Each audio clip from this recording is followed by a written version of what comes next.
आज हम देखेंगे कि वाई सेल डिवाइड क्यों करता है। ठीक है, देखिए पहला कारण है सेल को ग्रो करना होता है, सेल ग्रो करता है।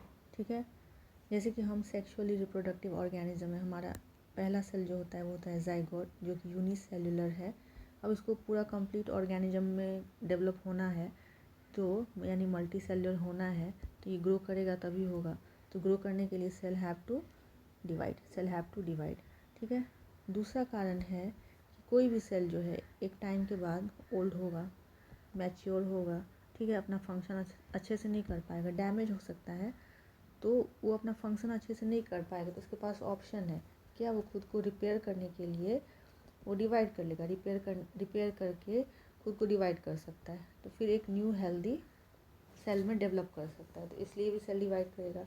तीसरा है कि सेल रिप्रोड्यूस भी करता है, हम बोल सकते हैं सेल रिप्रोड्यूस करता है in case of unicellular organism. क्यों? क्योंकि देखिए यूनिसेलुलर ऑर्गेनिज्म जो है वो डिवाइड करेगा तो फिर दो न्यू ऑर्गेनिज्म ही तो बना देगा, तो इसीलिए इस केस में बोलेंगे सेल रिप्रोड्यूस करता है, for that cell division is necessary. ठीक है, तो सेल इसलिए डिवाइड करता है। अब देखिए सेल को ट्रिगर कौन करता है, सेल को ट्रिगर चौथा कारण भी है कि देखिए जो सेल के लाइफ में ऐसा पॉइंट आएगा कि सेल ट्रिगर हो जाता है खुद को डिवाइड करने के लिए, वो चौथा कारण है सेल का न्यूक्लियो साइटोप्लाज्मिक रेशियो, जिसको कि हम बोलते हैं कैरियोप्लाज्मिक इंडेक्स, ये भी बोलते हैं। ठीक है, ये भी बोलते हैं कैरियोप्लाज्मिक इंडेक्स। अब क्या है ना कि ये एक रेशियो बैलेंस रेशियो है, बैलेंस ही होना चाहिए। अगर ये बैलेंस नहीं रहा, अगर ये इम्बैलेंस हो गया, ठीक है, तो जो एक हेल्दी सेल है वो एक हेल्दी सेल है, तो उसके पास ऑप्शन है, अगर ये इम्बैलेंस हुआ तो हेल्दी सेल के पास ऑप्शन है वो खुद को डिवाइड कर ले और न्यू हेल्दी सेल बना ले। ठीक है, न्यू हेल्दी सेल बना ले, या फिर दूसरा केस है कि हेल्दी नहीं रह गया तो उसके अंदर डिजीज आ जाएगा, यानी ऑर्गेनिज्म के अंदर भी डिजीज आ सकता है। ठीक है, तो ये एक केस हो जाता है। ठीक है, तो जब ये ऑप्शन है हमारे पास, ठीक है, तो सेल खुद को डिवाइड क्यों नहीं करेगा, ठीक है, तो वो कैसे होता है हम बताते हैं आपको। देखिए ये एक सेल है, ठीक है, ये एक हेल्दी सेल है, उसका ये एक न्यूक्लियस है, ठीक है। अभी क्या है, न्यूक्लियस का साइज जितना है, मतलब न्यूक्लियस और साइटोप्लाज्म का यानी N/C का रेशियो जो है वो बैलेंस है। ठीक है, बैलेंस है, कहने का मतलब बैलेंस क्यों है, क्योंकि इतना बड़ा न्यूक्लियस जो है इतने बड़े साइटोप्लाज्म को मॉनिटर कर सकता है, रेगुलेट कर सकता है, उसके फंक्शन को देख सकता है अच्छे से हो रहा है कि नहीं हो रहा है, क्योंकि वो न्यूक्लियस का ही काम है, सेल के पूरे फंक्शन को देखना, उसको मॉनिटर करना, रेगुलेट करना।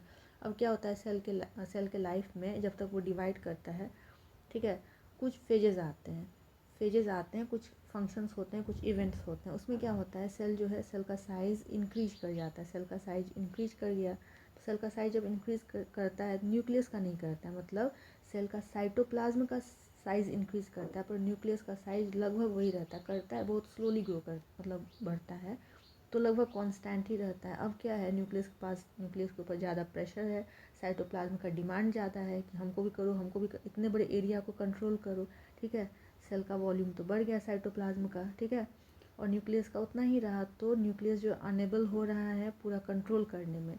तो देखिए हम बताए थे सेल अगर हेल्दी है तो उसके पास ये ऑप्शन है, क्या ऑप्शन है कि वो अपने डुप्लीकेट बना सकता है, किसका, अपने जीनोमिक मटेरियल, ठीक है, का डुप्लीकेट बना सकता है, इवन ऑर्गेनल्स का भी डुप्लीकेट बना सकता है। ठीक है, ऑर्गेनल का भी डुप्लीकेट बना सकता है, इस पास मतलब ये ऑप्शन है, वो एबल है, ये सेल एबल है, हेल्दी सेल है, ये एबल है, ये कर सकता है। तो वो सोचता है हम क्यों ना करें, तो वो क्या करता है, यहाँ पे इस फेज पे डीएनए रेप्लिकेट करता है, मतलब अपने जीनोमिक मटेरियल का डीएनए रेप्लिकेशन होता है, मतलब जीनोमिक मटेरियल का डुप्लीकेट बना लेता है। ठीक है, अब क्या होगा, ये जो सेल है इसके पास दो जीनोमिक मटेरियल या फिर न्यूक्लियस हो गए, तो अब क्या होगा, अब ये डिवाइड करके दो हेल्दी न्यू सेल्स बना लेगा। ठीक है, तो चौथा कारण ये भी होता है, यानी न्यूक्लियो साइटोप्लाज्मिक रेशियो।